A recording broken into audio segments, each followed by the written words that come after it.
Hi everyone. I don't know what's going on. I don't know why it took so long. I shut down Zoom twice and then finally it worked. Sorry about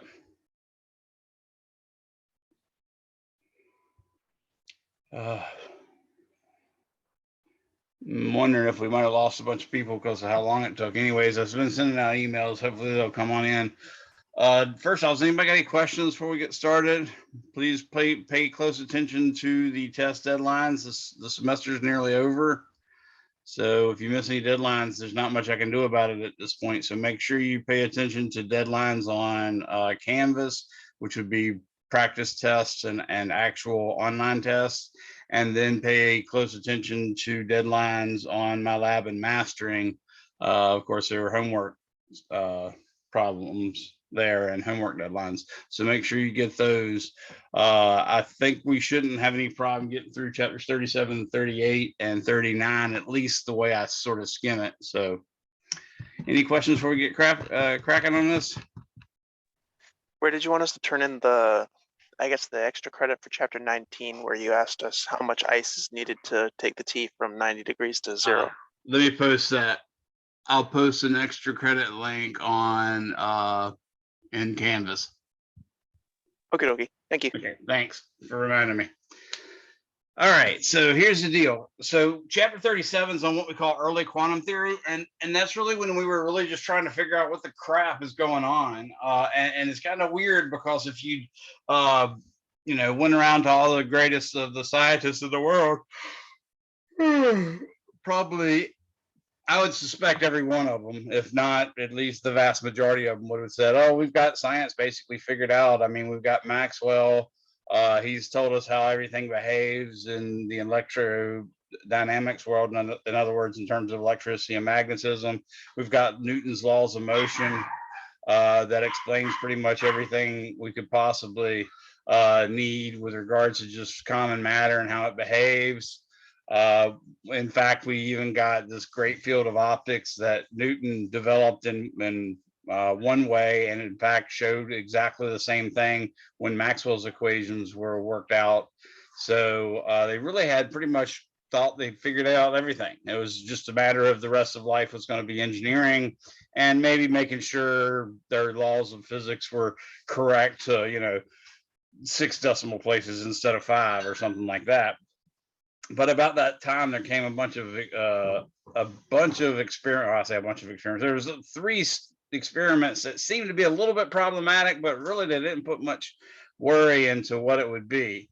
So one of those was called the Ultraviolet Catastrophe, and Planck by himself solved that. And basically what it was it turns out that there's a thing that you can do where you can take light, say from a hot object. Let's say you take a horseshoe stake and you throw it, just a piece of iron, in other words, and you throw it in the fire, and you notice that after a while it'll start to glow hot. Well, that's just called its radiation signature. In other words, it's putting out radiation. And we understood that based on electricity and magnetism, why that would occur in some sense. So, Maxwell's equations would expect that the hotter you get, the more the atoms and molecules making up the iron stake would jiggle. And of course, being conductors anyways, or even if you're not a conductor, as you start to jiggle enough, it's going to shake some electrons loose. And the electrons, of course, are charged particles. The actual atoms without the electrons are then charged particles as well. And charged particles accelerating are producing radiation. And producing radiation is what you're seeing when you actually see the light coming from a hot poker in a fire. The difference is that it turns out that wavelength is in the visible portion of the spectrum, where it actually puts out radiation all the time. And we figured that out, for instance, with the Stefan-Boltzmann law. The Stefan-Boltzmann law basically says, hey, everything with a temperature greater than 0 Kelvin puts out a temperature that's directly proportional to the surface area, which means the radius squared if it's, for instance, a sphere like a star. But also directly proportional to the 4th power of the temperature. Okay, so the higher and higher and higher the temperature gets, the more of that radiation will be put out. Also, there's something called Wien's law, W-I-E-N''S, but it's pronounced like a V. I don't know if you've met any Germans, but a lot of Germans tend to pronounce their V's and W's sort of interchangeably. And I haven't, it's been so long since I talked to some of my German friends that I can't remember if they just do V's as W's or if they also do W's as V's. But I remember specifically hearing a lot about vectors. So I know vectors is a common, typical pronunciation mistake that a German person would make because the V evidently is pronounced like a W in German. So Wien's law is what we're talking about, and that actually gives a value for if you take that radiation that comes off of that hot steak now and you sort of run it through a slit, say, and then take that just to narrow it so you can get a good image. Actually, you don't even have to run it through the slit, but the main thing is you have to put it through the prism. And when you put it through a prism, what you'll get is this sort of rainbow of light. And that rainbow of light, if you really analyze what that is each of those different colors corresponds to either a different frequency or a different wavelength, depending on how you're measuring it.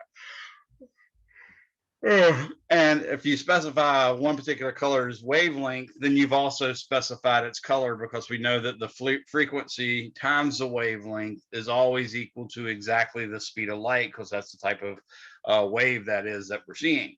So you can specify color or a part of the wave of that light that we're talking about. Any part of that can be specified with either the wavelength or the frequency, and it doesn't really matter which one you use.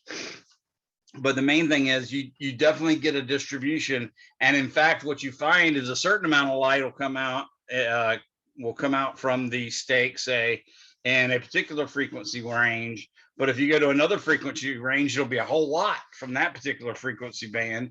And if you go to another one, maybe it'll be just a little bit less than that next one, and then just a little bit less, and then this is a little bit less, so on and so forth. I'm going to show you a plot of that in a second, a hand-drawn one.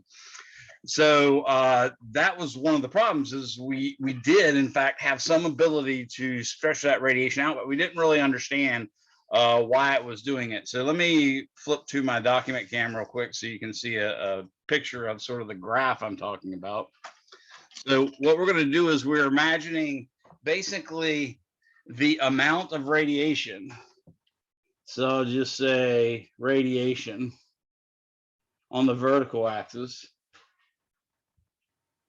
And then on the horizontal axis, you can actually label this as wavelength or frequency, either one. Your book does wavelength, so I'll do wavelength. And we'll do wavelength as if it's going that way. Weirdly, when we get to, or if you ever got to cosmology chapter of your textbook, or if you took a astronomy course, you'd know that they do this weird thing in astronomy where they actually plot the wavelength increasing this way instead of that way, but that we're not going to do here. So what it turns out is this end right here is a really long wavelength, which of course is really the low frequency, and this end over here is a really short wavelength, which is the high frequency. And it turns out if you make a plot of one of those, let's say for instance an iron steak that we threw in a fire for a long period of time, you get a real steep curve that goes up, it reaches some peak, and then it lumps over and then gradually falls off. It's really steep on the low wavelength side, and it's really more gradual on the high wavelength side. So this side is steep, but this side is a little more gradual. Now, here's the problem, and this is why they call it the ultraviolet catastrophe. So we had an equation called the Rayleigh-Jeans equation that sort of looked right.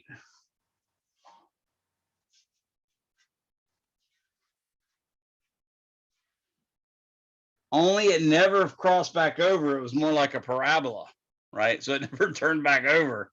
And we also had Wien's law, which is a different Wien's law than I was just talking about, but it was the same guy. and he had sort of a curve, but it didn't quite look exactly right. And again, notice how I'm spelling that. That's Veen. Okay. Well, that actually didn't work either. So, and the place where it deviated was an area of the spectrum called the ultraviolet portion of the spectrum. So they called it the ultraviolet catastrophe.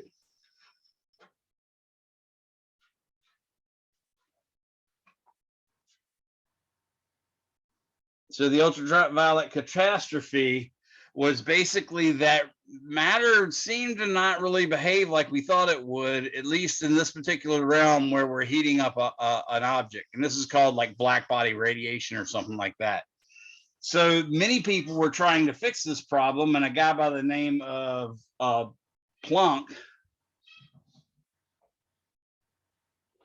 does fix it. Okay. And he fixes it with a really, really weird hypothesis. And in fact, his hypothesis is honestly, he's like, I don't know why it does it, but it seems to. So there was this trick back in, well, it still can be used today, and occasionally it is. For instance, when I wanted to talk to my students about springs, S-P-R-I-N-G-S, and you think about a spring when it's wobbling with a mass on it, you know, when it's going back and forth like that. Well, we know that the omega is the square root of k over m, something like that. But it turns out that, you know, some of this mass of the spring is moving pretty rapidly as well. So I wonder what fraction of the mass you might want to take into account. So what you can do is you can pretend that each spring, let's say a spring has 100 coils on it. Basically, that 100 coil spring is 100 massless coils, and that each little massless coil has one coil and then a mass on it, and then another coil and then a mass on it, and then another coil and a mass on it. And each of those masses are all equal. And they add up. In fact, if you add up each of those 100 masses to be the whole mass of the spring, and when you work that out, what you're doing is you're treating it as if it is a finite amount of mass, when in fact it's actually a sort of a it's like you're treating it as a discrete number of masses instead of one continuous mass. That's a better way of saying it. So by discretizing it like that, you were able to do some tricks on it, and I was able to come up with a value for M. And if I remember correctly, it's like 1/3 of the mass of the spring is what's best to account for the spring's mass actually moving. And that actually bears out by experiment. So you can do something like that as well in other realms. And what you do is you take something that's continuous, like the numbers 0 to infinity, and pretend that they're only finite or discrete. At least they can still be infinite but discrete, so that they're only the numbers 0, 1, 2, 3, 4, 5, 6, 7, 8, 9, but nothing in between. So that's sort of what Planck was doing. Everybody sort of thought of matter as if it was mass, like an atom or molecule on a spring, next to another spring, next to another atom, next to another spring, next to another atom, and then back and forth in dimensions that come out of the page, and then in dimensions that go into the page as well. So everybody sort of thought about that, but there was some problems with that when they analyzed it using like Newtonian laws of physics and classical laws and stuff, it just wasn't working out. So what he decided to do is he said, okay, let's pretend these things are all vibrating with a certain frequency. Remember, omega, like I showed over there, is equal to 2 pi f. So it's not uncommon to talk about omegas and f in the same thing. So in this case, what he imagined for a moment was that maybe there's only certain allowed frequencies. So he's going to discretize, in other words, make it discrete, make the frequency discrete, So I'd say that, okay, well, the energy or the radiation that's given off by this vibrating atom, right? And it's, of course, going to vibrate in every possible direction. He's going to say that that energy is equal to like some number times some constant times F. And that number would be like 1, 2, 3, ... but never like 1.11 or 1.5 or anything like that. Just those numbers. And just like I sort of did when I was telling you how I was able to come up with an approximate mass to represent by the spring, in the end, I take a limit as the number of coils goes to infinity, or you can take it as the distance between the coils goes to 0 or something like that. There's a process when you're done with doing this kind of thing where you turn it back into a continuous variable. And every time he took that step, it went to crap. So he'd get like really promising results, but then it went to crap. So he said, okay, well, screw it. It looks like there's something for some reason that tells me that we actually have to count energy as multiples of some constant times frequency. And that literally means there's only certain allowable frequencies. And that was called Planck's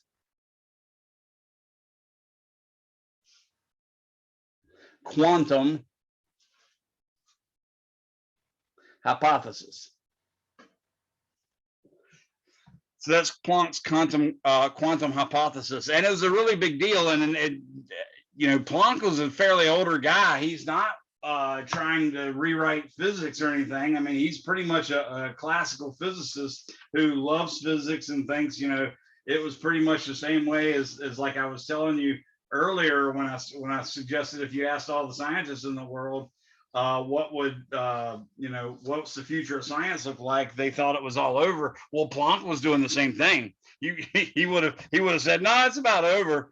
But this weird thing came along, and he's like, I have no idea why this is so, but he wrote it up anyways, and he turned it in. And of course, there's an exact equation, in fact, that he gets for this, and that exact equation happens to be exactly right. Not only that, you can do something where if you integrate this whole thing, you get the Stefan-Boltzmann law that we learned about at the end of thermodynamics in the chapter on radiation. And then basically in the chapter on, or not the end of thermodynamics, but the chapter on conduction, convection, and radiation. And then not only that, if you actually try to find the value of the wavelength at which that peak occurs, you can do that by setting the derivative of this function equal to 0. You get what I called Wien's law earlier, and this is called lambda peak. And basically Wien's law, the one that I was actually talking about earlier, says that the temperature is inversely proportional to the wavelength of the peak. Okay, now what does that mean? That just means the peak of that curve. It doesn't mean that's the maximum wavelength. As you can tell, this wavelength appears to go on for infinity if you've got enough scientific accuracy and precision to measure to any number of decimal places. It, in some sense, maybe never goes to 0, but it's where that occurs. Now, here's the funny part. If I'm going to use red marker here, and let's pretend, for instance, that the visible spectrum is right here. So this is the visible.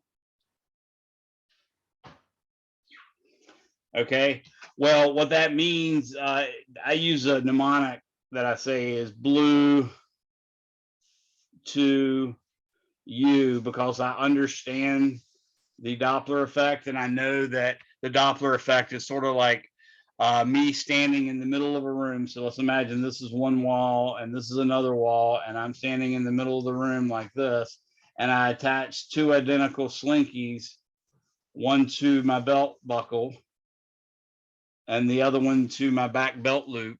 Since I'm in the dead center and since the slinkies are identical, the loop spacing is identical on both sides. But as I walk to that wall, or if that wall were to come towards me, that would cause the whole darn thing to change like this. See how much closer the rings are? And that means it's blue shifted, whereas this other side would be lengthened, and that would be red shifted. Okay, so when I see blue 2U, that tells me, oh yeah, blue is the short end of the wavelength. So what that means is this is VIBGYOR, VIBGYOR. In other words, this is your red right here, and this is your violet right there. Notice the violet has the largest height. So if this was, for instance, like a star, then this star would appear blue. So if this was a visible spectrum, then star would be blue, or would at least look blue.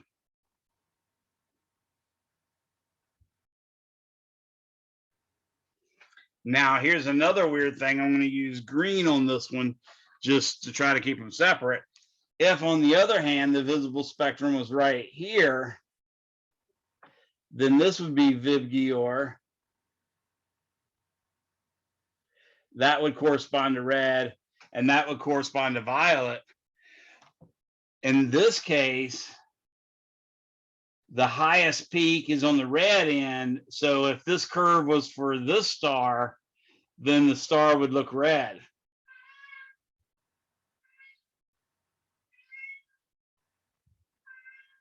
Okay. And then finally, let's do, what the heck? Let's just go ahead and do, I'm going to use, I think pink is different enough to tell. If, on the other hand, the visible spectrum was there, okay, then this would be VIBGYOR. Again, this end would be the red, and this end would be the violet. That star would appear to be probably kind of green because the peak is actually on the color green. So that's sort of the relevant point about this graph is if all your light conditions are perfect and the visible and the peak is actually in the visible spectrum, then that peak is the color that you'll see. Now, if this was really a star, stars, we don't see green stars. I mean, they exist, but our eyes don't see them because it turns out the way our rods and cones are made, we're just not very good at seeing the color green in a low amount of light. So even though saying the star would be green there, we definitely wouldn't see it. Okay. But if light was perfect, the lighting conditions were perfect, and you were looking at some material that we had heated up and it had its peak right there in it, that thing would be radiating green and it would look green to you. That's not necessarily the way we normally see. In fact, most things are so cool that all their light's being given off over here in the infrared. So we never get to see their actual radiation. But snakes do. That's part of the reason they call them pit vipers, is they have little pits under their eyes, and those little pits can sense infrared radiation. So they can see in the infrared, and other types of reptiles do as well. But since we can't see in the infrared, what we're seeing, like today I'm wearing a blue shirt, a Bob's Burgers shirt. It actually had a bunch of different colors on it, but the shirt itself was blue. And what you're really seeing when you're looking at that blue part, at least, is all the colors of the rainbow are landing on my shirt, and the only color that couldn't be absorbed was blue. Ergo, blue is reflected off of my shirt and you see a blue shirt. So that's the way most of the stuff we see is. We don't usually see the radiation coming from things, but in things where we do see the radiation, it matters where in the visible spectrum is the most amount of radiation put out. If the most amount of radiation put out within the visible spectrum is on the red end, then it'll appear red.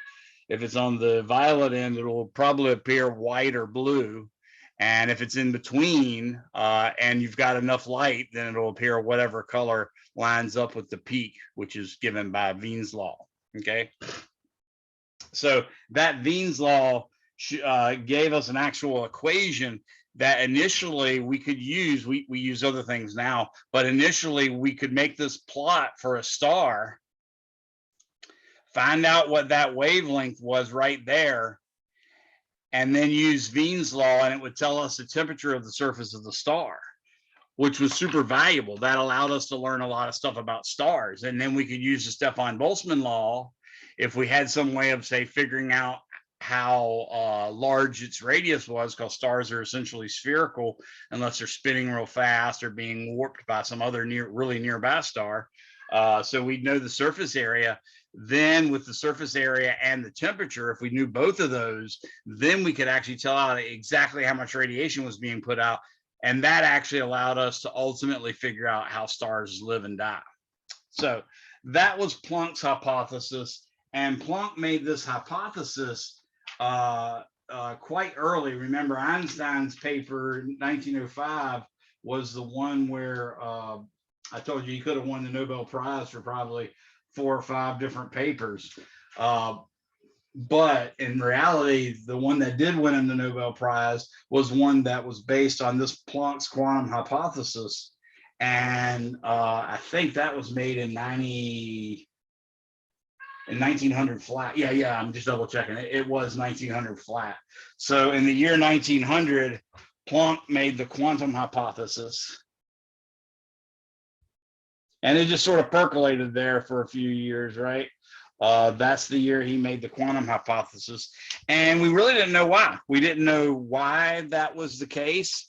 All we knew is that, wow, we got a really exact equation. And in fact, the exact equation, I'll write it here, I of the wavelength / temperature turns out to be just a simple little thing. So this is the graph, but in reality, you see it's a function of wavelength and temperature, because if I actually drew another one of a higher temperature, what I would find out is the peak would be further over here. So it'd be like this.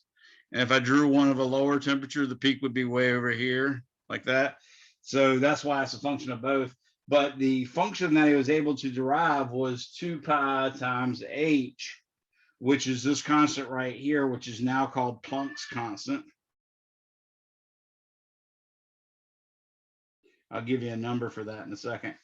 But 2 pi h times c squared times lambda, get this, lambda to the -5th power over, and that's not complicated enough. It's going to be e to the hc over lambda. Again, so we've got wavelength to the -5th power, and then lambda in the denominator of an exponent of e times k, Planck's constant, times t, all that -1. So that was the nasty function that Planck was able to derive. Now, Planck's constant turned out to be 6.626 times 10 to the -34th. Excuse me. I think I just stole the mantissa of the entirely wrong number. Let me double check that before I write it down like an idiot. No, that was right. 6.626. Yeah. 6.626 times 10 to the -34th joule seconds is what Planck's constant is. Okay. Now, the good news is that function's really nasty, so we don't ask you to do a whole lot with it. You can see there are a few things to do with it, but what we do, I said do. What we do is we do give you Wien's law. I mentioned Wien's law there. We tell you that, for instance, okay, so here's one equation. Again, not going to do much with that. Here's another equation. We're sort of going to do a lot with that. But here's Wien's law, and Wien's law basically says that lambda peak, I'm actually writing the word peak instead of p, lambda peak times the temperature of the body is actually equal to 2.90 times 10 to the -3rd, and that's meters times Kelvin.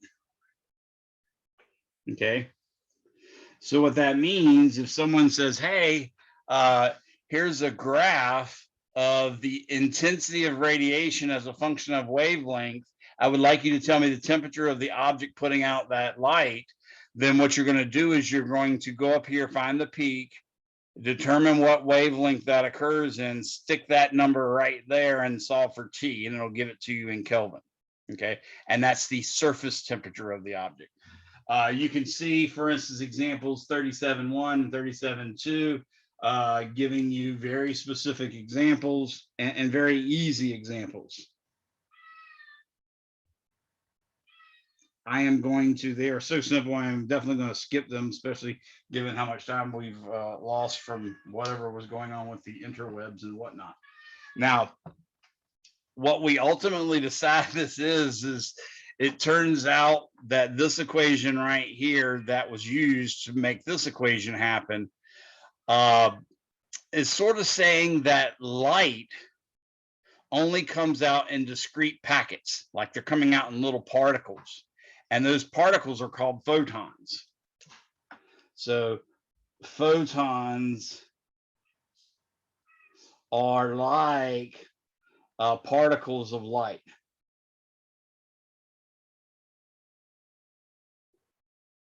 So that's kind of a weird way of thinking about it in terms of if you just finished studying Newton's laws of optics.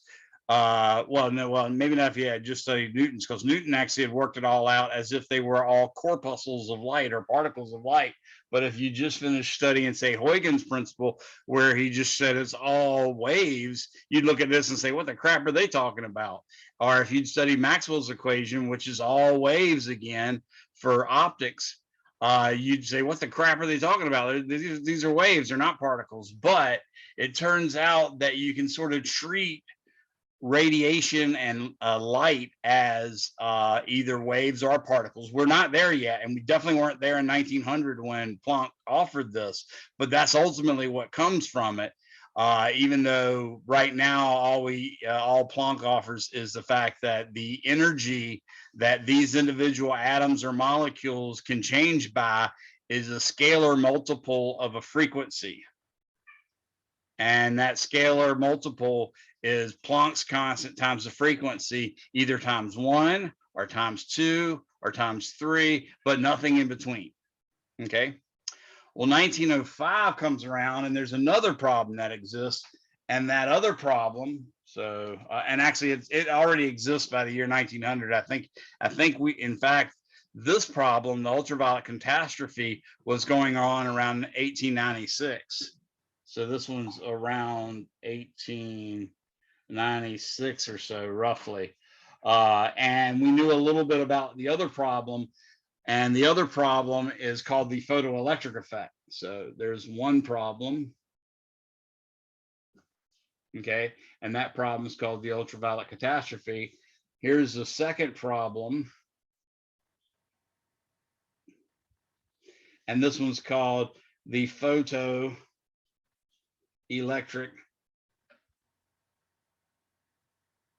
effect.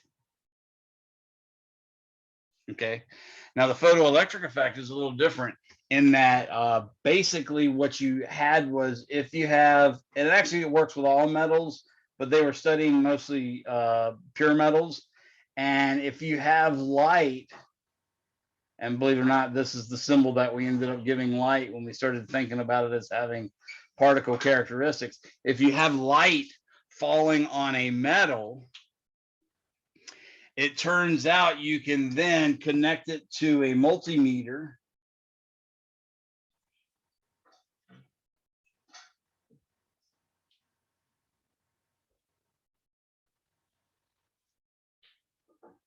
and it'll read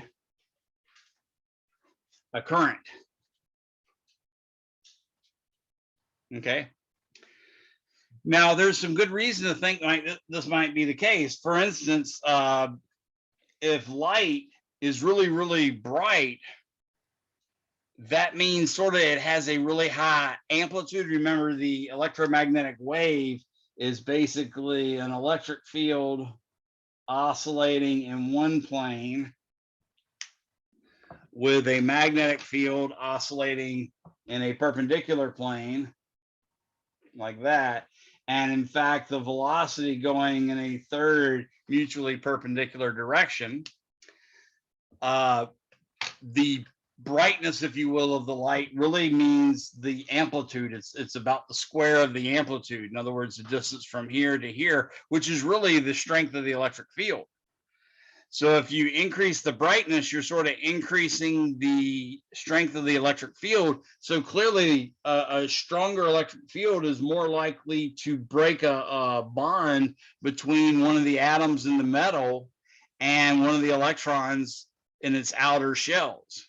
So that makes some sense. However, when they went to analyze it, you would expect a certain amount of delay and some other things as well.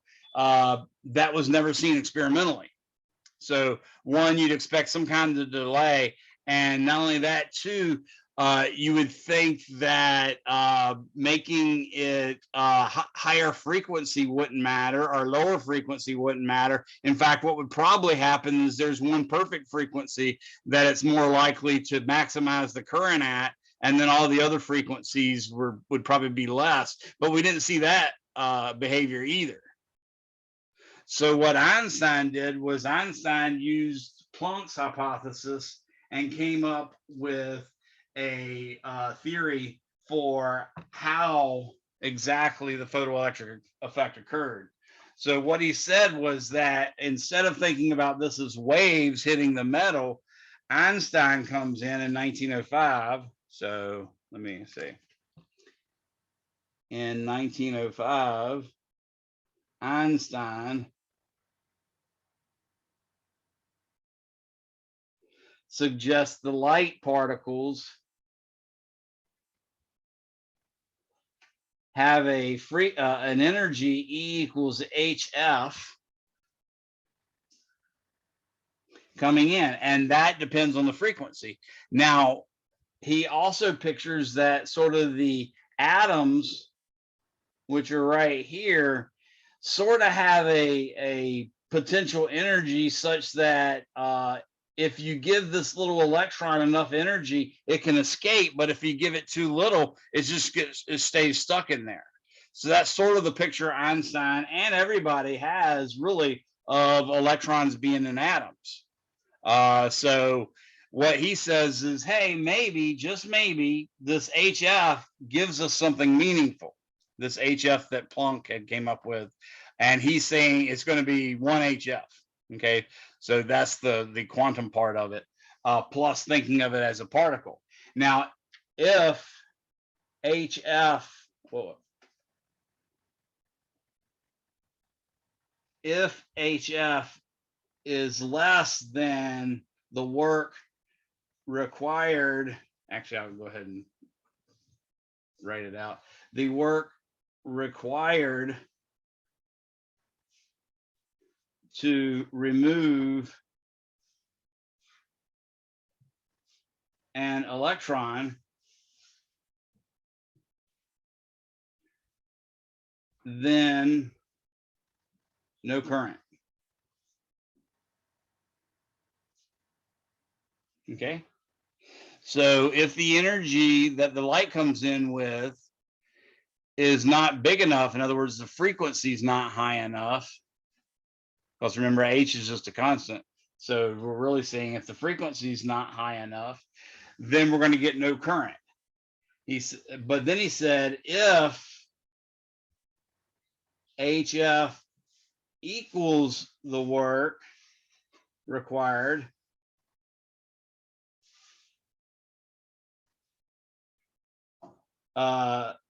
then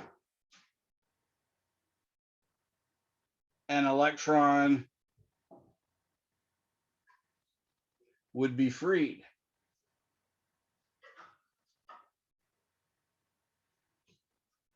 But may never register. I'm sort of making this part up. Okay, because it's actually something slightly different that he did.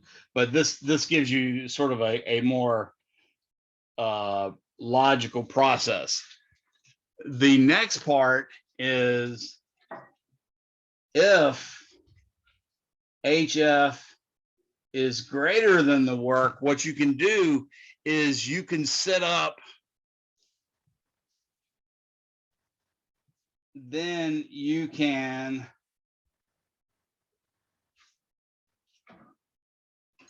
set up a electric field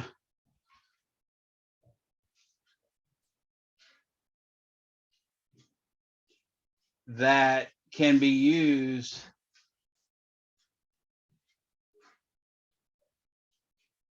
to stop a current.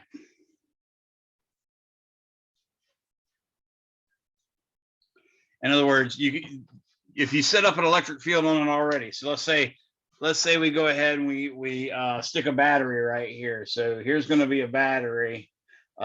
Here's the positive part of the battery, say a D cell battery like this, and I put it right there, and then I take the negative part of the battery and put it right there. That's going to compel any loosened electrons to go that way, right?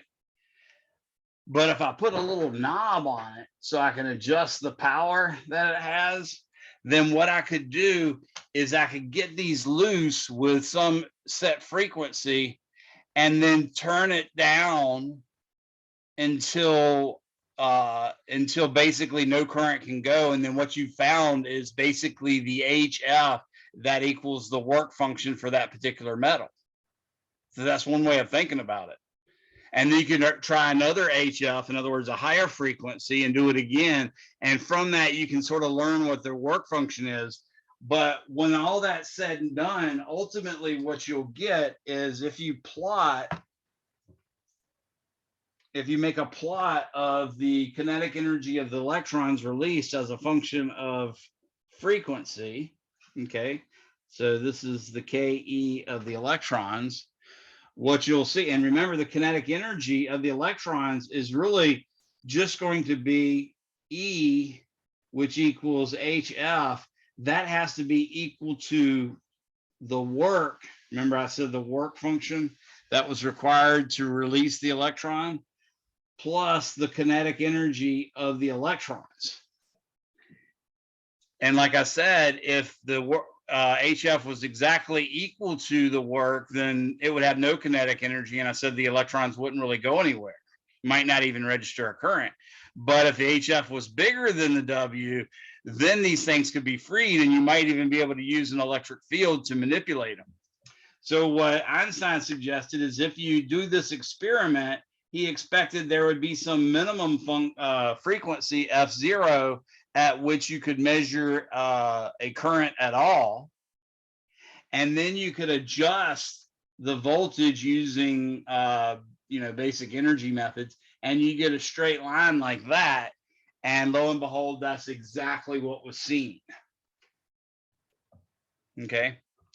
So that's how Einstein solved the photoelectric effect. Is he used Planck's quantum hypothesis that basically you're going to have not just integer multiples of HF. He didn't even really necessarily make use of that part, except he's just assumed all of them would have a n equal 1. But rather he said, I suspect that the atoms and molecules and materials that Planck was trying to predict the behavior of is only given off as little particles of light, quanta of light, whose energy is h times f. And the reason why you might get 1 HF or 2 HF or 3 HF is because it might be one of those particles or two of those particles or three of those particles, not because it's only those allowed frequencies necessarily, which isn't exactly correct, as we'll see later, but that's one of the ways you can think of it. So by doing that, he was able to solve a problem. And in fact, that's what he won the Nobel Prize for. And that's ultimately, remember I told you he was having a bad marriage, and his wife knew that, as many people did, that Einstein's 1905 year was so good that it was highly likely he would win a Nobel Prize. So when he was trying to get out of his marriage, he didn't have much money and couldn't afford to, dock his salary. So he asked his wife if he gave her the Nobel Prize money, if he could just leave, and she took the gamble and ended up, of course, getting the entire. Back then, I think it was $100,000. But that's how their marriage ended up. And actually, she had played some role in as well. She was a physicist as well. That's how they knew each other. And she was quite good, and people have suggested that she was also very helpful in him winning the Nobel Prize, but more for her help in relativity, which is what he didn't win the Nobel Prize for. So that was two of the major problems.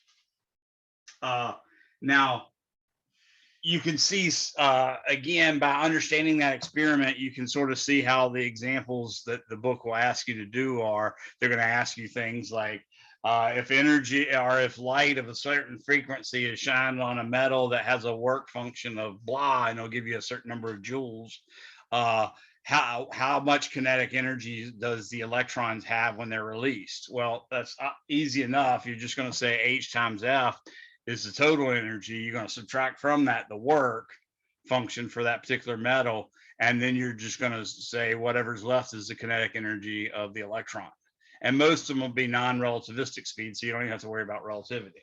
Okay. In fact, I don't think they do any where it requires you to use relativity.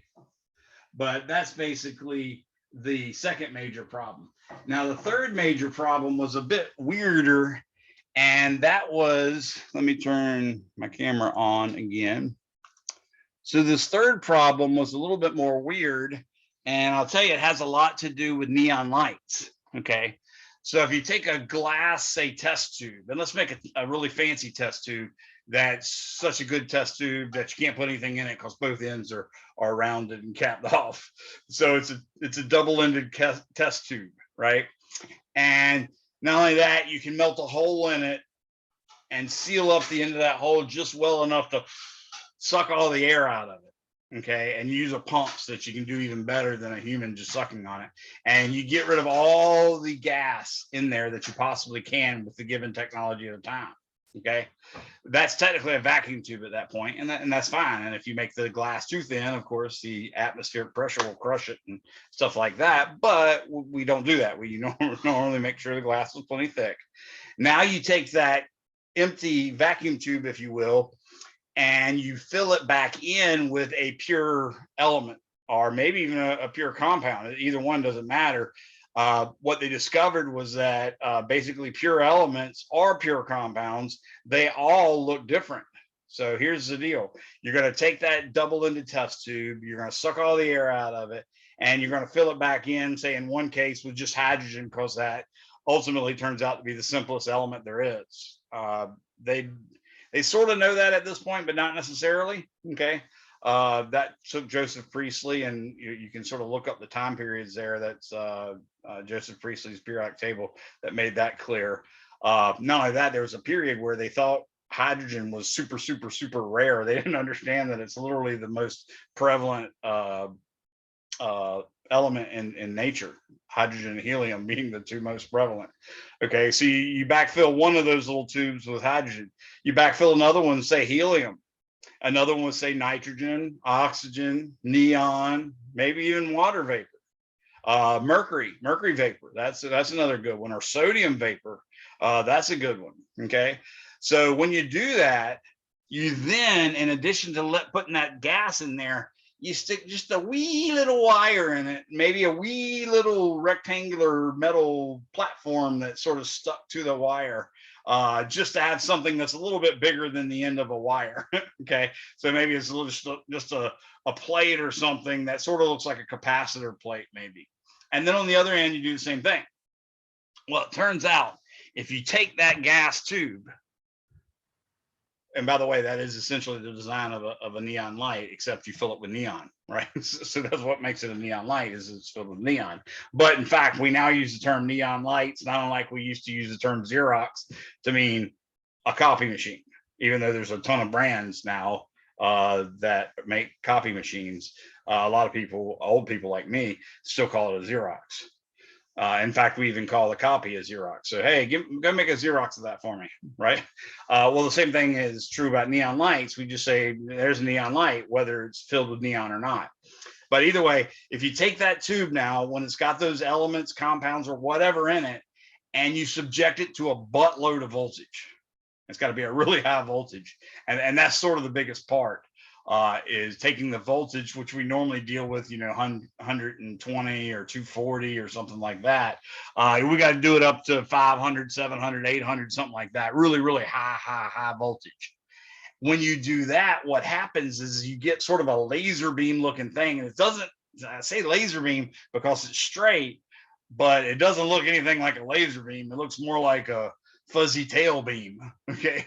So you'll get sort of something that sort of looks like kind of a fuzzy little tail that goes from one spot to the other. And in fact, each of them, depending on what element you're having or what compound, each of them look different, very, very different. And people didn't understand exactly why, but they realized the value of that is that imagine what a chemist could do. If we were certain that this color always is the color of hydrogen, anytime that event occurred and we saw that color, we could say, oh, well, that was because of hydrogen, right? And if all of this color turned out to be the color that you get for helium, well, that would be helpful too. And imagine if we did that for all the elements and it turns out every element had its own unique little signature. Well, guess what? That's exactly what we were learning, is that everyone seemed to have their own unique little color, is what I'm saying. But it's not even color, it's bigger, it's way bigger than that, because it turns out if you take hydrogen, which is the simplest one, you take that little tube now, and sort of like I was doing with the horseshoe stake in the fire, this time I am going to require you to run it through a slit. You didn't really have to run it through a slit last time. This one you are going to have to run it through a slit. So you run the light through a slit. Okay, that just gives us something to focus on. And then you take the light that comes out of that little slit, which is just it's a thin little image of the actual tube itself. Okay, and you run that through a prism. And the prism, you remember what prisms do with light. In fact, Newton and other people, but Newton showed that, in fact, when you shine white light into a prism, it broke it up and made it into a rainbow. And a lot of people of the time period thought that that was a property of the glass material that the prism was made out of. And Newton was able to take just a red sliver from that rainbow, run it through a prism, and show that it didn't have any color. And in fact showed that in fact white light was made of all those colors added together, which is really weird. Think about all the colors of the rainbow, which are all darker than white. They all add up to give you just plain white. Okay, that's what Newton was able to prove, and he did prove it. So that was kind of cool. But the same thing happens with this light coming from the gas, is you run it through the little slit so you'll have something to focus on. And then you run that through a prism and it spreads out a rainbow. But here's the weird part: the rainbow is not smooth. In fact, the rainbow for hydrogen is it's got like two colors by a decent distance apart, and then it's got three other colors, say, by a much bigger distance from the first two, but also a bigger distance between them than the first two, like that. And that's pretty much all you see with hydrogen. And every person on planet Earth that does this with hydrogen gets the same, 5 or so colors.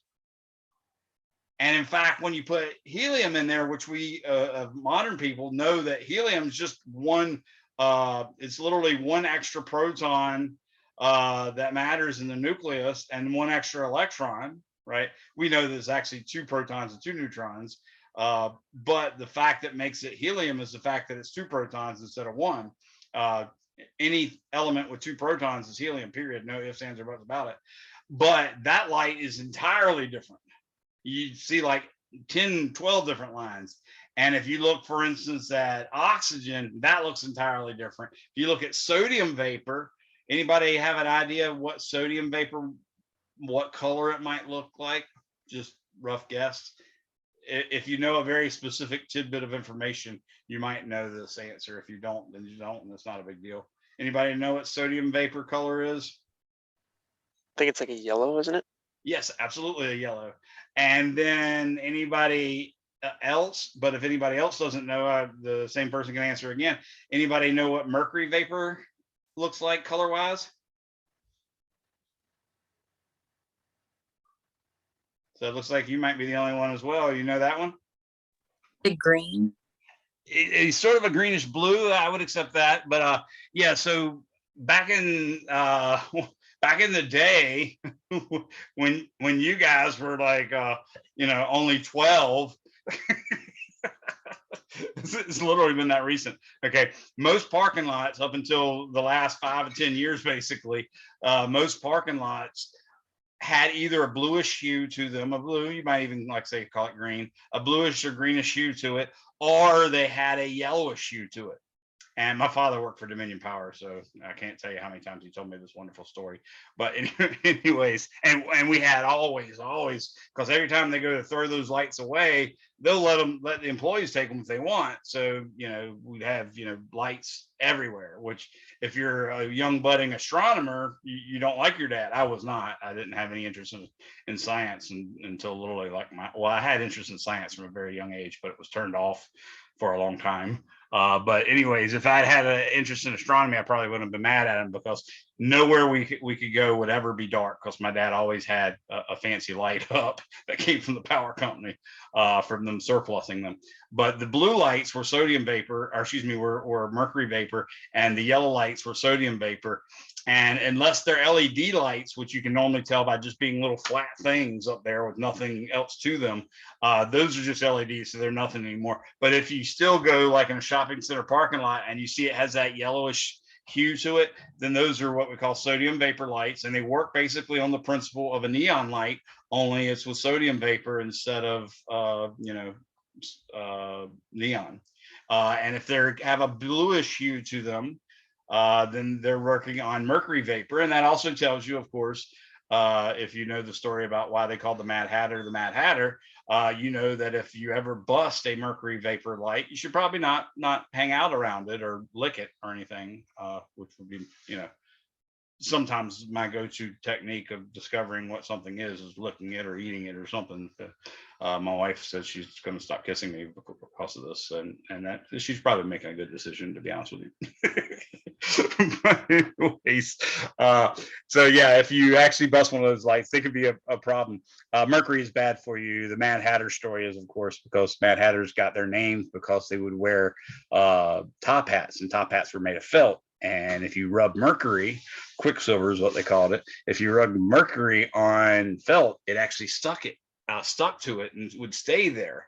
And when it stays there, you'd have a chrome hat. I mean, you look like the Monopoly hat, only it was a hat instead of just a little thing that's going around on the board, right? So you look really cool. Well, the problem is mercury vapor is one of those things that is a neurotoxin and can actually break the blood-brain barrier. And it has a low vapor pressure. So if you have much mercury near you, a good fraction of it is in air form, whether it's liquid or what. Some fraction of it's going to be in air form, in other words, in a gaseous form, and you're going to be breathing it, and it's going to get into your brain, and it makes you go crazy. So Mad Hatters literally went mad because of the mercury, hence they got the name Mad Hatters. So anyways, if you bust one of those lights, you wouldn't want to do it. And in fact, fluorescent lights, if you see those long fluorescent tubes that you see in department stores and stuff like that, they're actually sort of the same principle.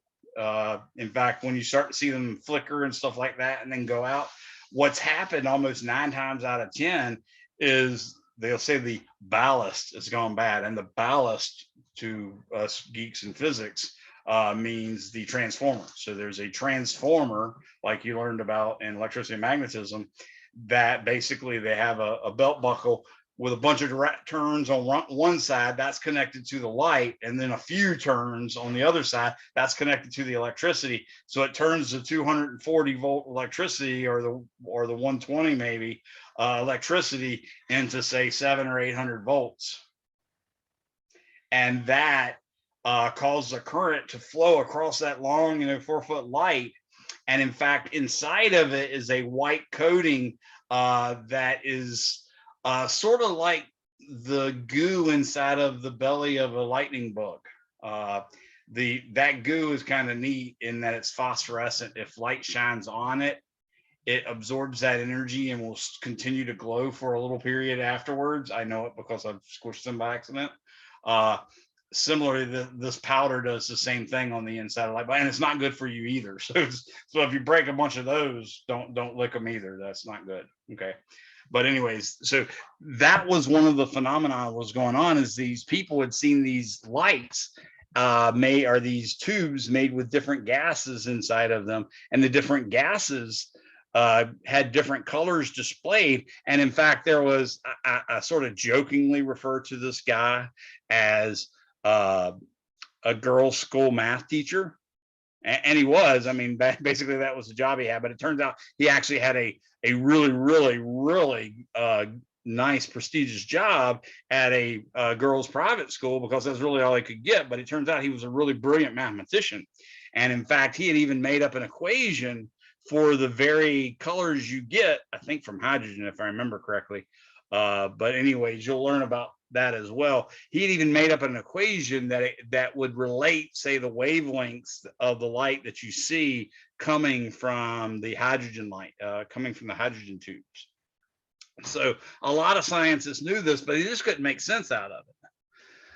So a guy by the name of Niels Bohr, which you've probably heard of, and probably think of him as like a one-hit wonder. He's not a one-hit wonder, by the way. He's sort of fathered quantum mechanics on and created all the great minds that built quantum mechanics. So he's responsible for not Max Planck. Max Planck was quite a bit older than him, but Niels Bohr was responsible for Richard Feynman to some extent, because he went to the Manhattan Project and got to work a little bit with Niels Bohr, but mostly that was more of a Wheeler, John Archibald Wheeler thing. But anyways, he was Oppenheimer. He was responsible for Oppenheimer. He was responsible for Heisenberg, who worked under him for some period of time, who also worked under, I want to say, Rutherford.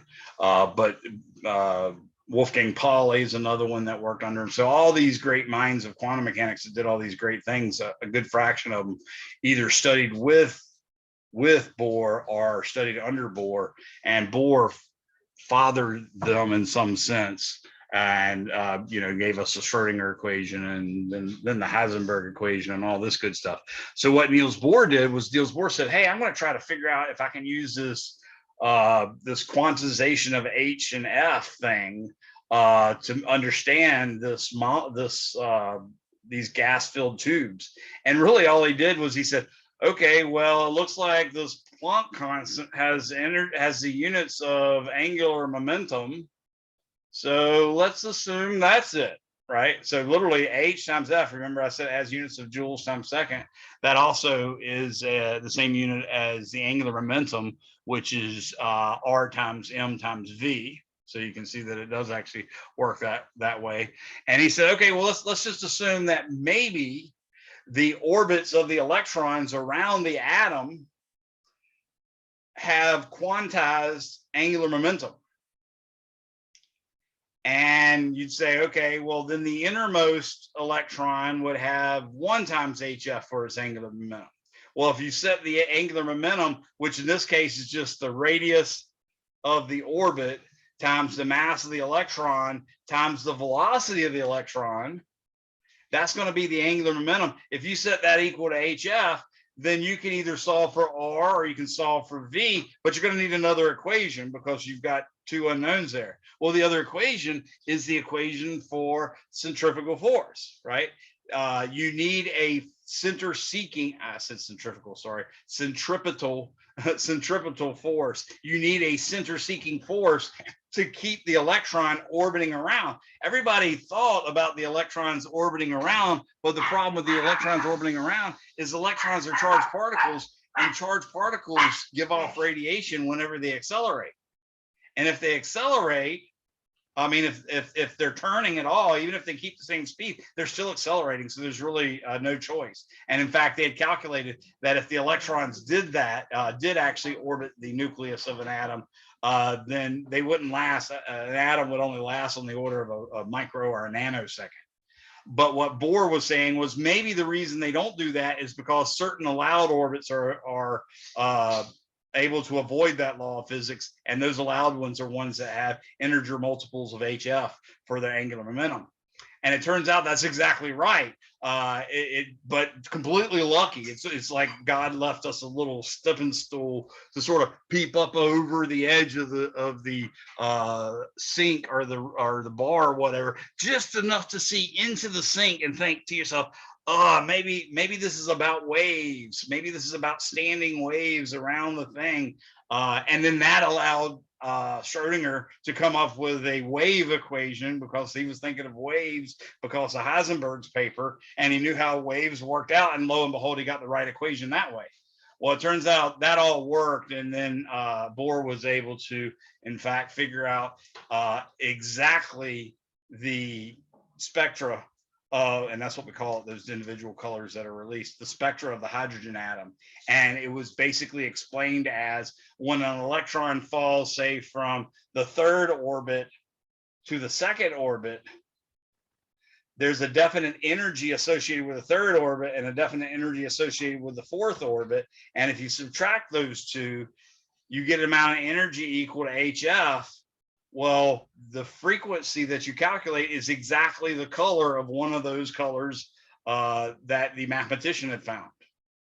And if you do it from the fourth orbit to the second, you find yet another color that mathematician's equation had found. And in fact, not only that, you got exactly that mathematician's equation, but now instead of having random numbers that the mathematician had made fit, you had numbers that you could derive that were based on electron charge, electron mass, speed of light, Planck's constant, stuff like that. And I can't even remember if speed of light was in there or not, but either way, you'll see it in the back of the book. So those were the three problems, and that was the founding of quantum mechanics. You can see basically there's a Paskin series in talking about the light that came from it. There's a Lyman series, which I think is the name. No, Balmer was the name of the mathematician from the girls' school. I believe Balmer was. So there's the Balmer series, which was the one that falls down to the n equal 2 level. If the electrons fall down to the n equal 1 level, that's the Lyman. So you can remember that as the lowest. And if the electrons fall down to the n equal 3 level, if I remember correctly, that's the Paskin series. So that was the 3 series that we had for hydrogen. And you can see the equations under the Bohr model. It's 1 over lambda is equal to R, and we've got a reason for R now. It's called the Rydberg constant, and it's times 1 over 2 squared minus 1 over n squared. And the 2 is just telling you, hey, the orbit that it ends in is n equal 2. So that's why it's 2 squared. So anyways, you should be able to work actually all the examples from chapter 37 now, just with that information. The only thing you can't do yet is you don't know about the de Broglie hypothesis or Compton shift. So we'll finish that up next time, and you folks are free to go because it's about 3 minutes. Oh crap, my watch is slow. Sorry about that, but I did keep you a little long, so you are free to go, guys. Sorry about that. I forgot my watch on my clock is like 2 minutes slow. I kept you till 6:10 instead of 6:05. Sorry. Anybody have any questions? I'll wait for the last one to leave. I do. I'm just waiting. Okay, no problem. Is that Victoria? Yes, sir. No problem. How about you, James? You got any questions? All right, let me go ahead and we'll stop recording either way. And just because normally questions are of a personal nature. So I'm going to